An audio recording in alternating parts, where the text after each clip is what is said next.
Dear viewers, you know, in the 17th, 18th, and early 19th century, slave owners in Britain were very powerful. They were part of the government. Direct Queen Elizabeth I was a sponsor of slave trader. Slave traders were then the wealthiest men of England. In the earlier episode, I read you some facts about the power, immense power of slave traders in Britain then. Today I will read you a bit more about the power of slave trader in Britain.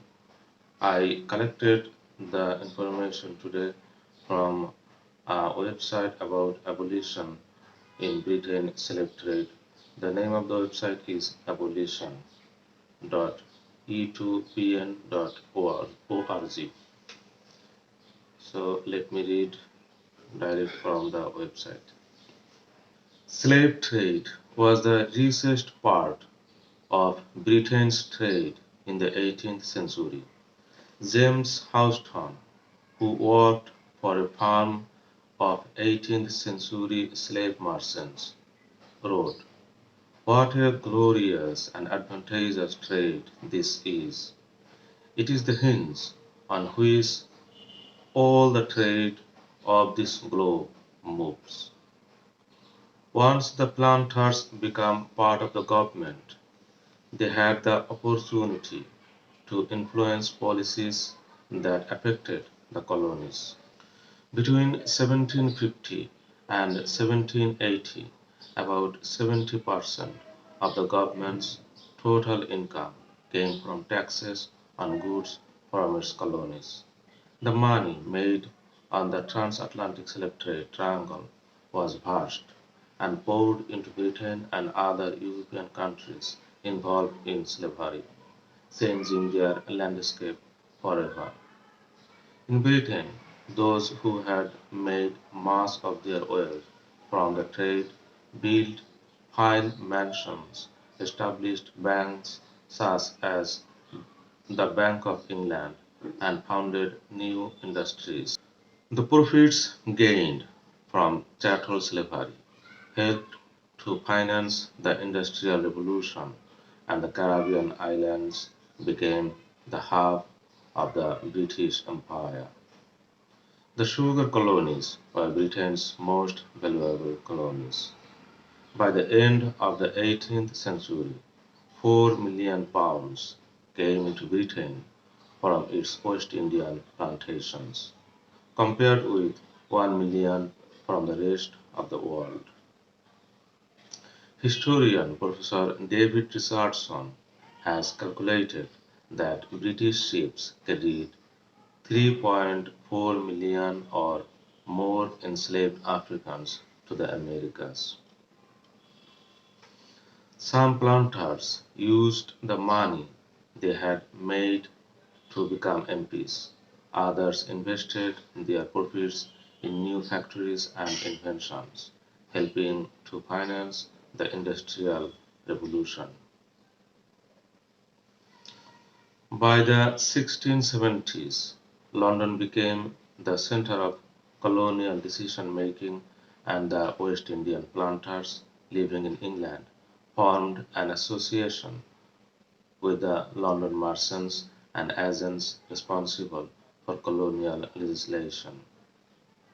By 1733, the West India Lobby had grown to include associations from all the principal trade cities: Bristol, Liverpool, Glasgow, and London. Together, they nurtured ties with members of both houses of parliament, and eventually a number became MPs.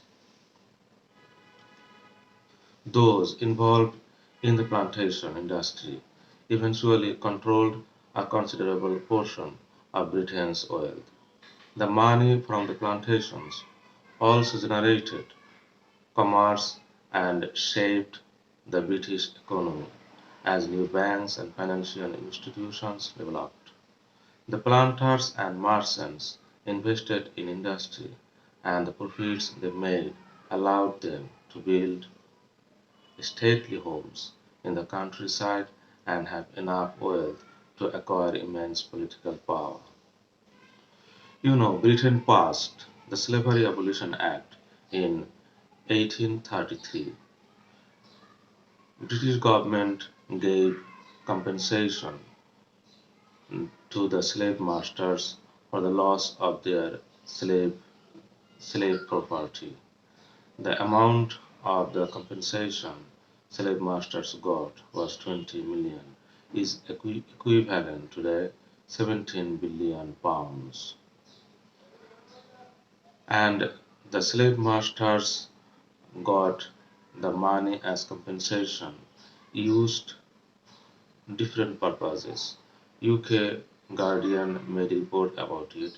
I am reading a bit the, from the report to you. The money slave owners got as compensation invested in industries, merchant, banks, mining, marine insurance, country houses, and for lavish lifestyle. Among the names the University College project has turned up are the Banks of England, Lawyers, Baring Brothers, and P&O. Britain was one of the most successful slave trading countries. Together, Portugal, the two countries accounted for about 70% of all Africans transported to the Americas.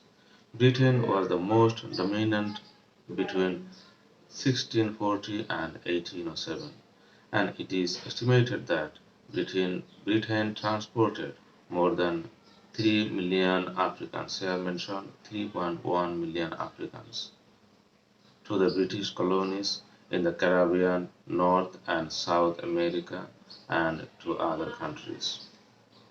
History of Africa with Zainab Badawi, a BBC series documentary. They made two episodes on transatlantic slave trade. In the BBC documentary mentioned, by 1820 there were over 300 British sugar plantations in Guyana, only in Guyana, 300 sugar plantations. And in the plantations worked more than 100,000 slaves.